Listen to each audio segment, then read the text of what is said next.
একজন লোক জেনা করলে সরাসরি জাহান্নামে যাবে, এ কথা আল্লাহর নবী বলেননি।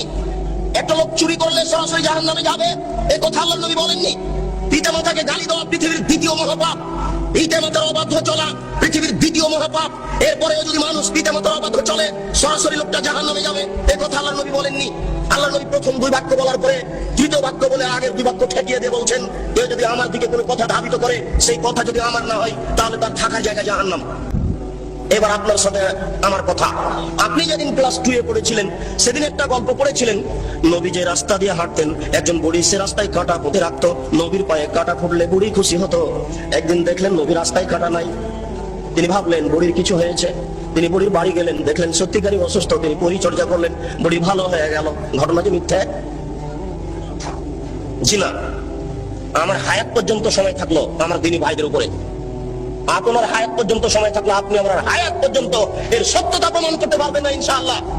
নবীর নামে মিথ্যা কথা বলা হয়েছে। গাছ লাগান, পরিবেশ বাঁচান, নবী নিজ হাতে গাছ লাগিয়েছেন, মিথ্যা কথা। এই দেশের মাটিতে প্রায় 3 লক্ষ বানানো হাদিস আছে। তার মধ্যে কোরআন মাজিদ 90 পারা, 30 পারা নয়, শয়তান মুমতাজ বেগমের কাছে প্রায় 2000 জাল হাদিস আছে। ধর্মকে বিকৃত করার জন্য লক্ষ লক্ষ হাদিস মানুষ তৈরি করেছে। আমাদের বাড়িতে 10,000 সিরিয়াল আছে। যে কোনো সময় দেশবাসী চাইলে আমরা 10,000 জাল জয়ী হাদিস পেশ করার জন্য প্রস্তুত রয়েছি ইনশাআল্লাহ। এই দেশের মাটিতে লক্ষ লক্ষ মিথ্যা তাফসীর রয়েছে।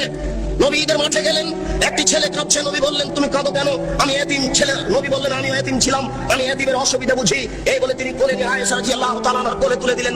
আয়েশা তাকে কোলে নিয়ে আদর করলেন, নতুন পোশাক পরালেন। ছেলে খুশি হয়ে গেল। বাস্তবতার সাথে হাদিসের কথাও মিল আছে। রাসূল সাল্লাল্লাহু আলাইহি ওয়াসাল্লামের বাড়িতে ভিক্ষুক ভিক্ষা পায় না। বহু ভিক্ষুক ফিরে গেছে, তার বাড়িতে ভিক্ষা দেওয়ার কোনো ব্যবস্থা নেই। সেই বাড়িতে নতুন পোশাক থাকলো, এটাই হয় কি করে? সাথে সাথে আর কোনো প্রমাণ নাই। নবীর নামে কথা মিথ্যা ছড়ানো হয়েছে। তাই ভিত্তিতে আপনারা ঈদের নামাজে নতুন পোশাক পরার জন্য প্রস্তুতি গ্রহণ করেছেন। আপনার স্ত্রীর বিস্কান শাড়ি শোকেজে থাকার পরেও ঈদের দিন নতুন শাড়ি কেনার জন্য জোরালো প্রস্তাব পেশ করেছে আপনার সামনে। এটা মিথ্যা তথ্য, মিথ্যা শরীয়ত চলছে।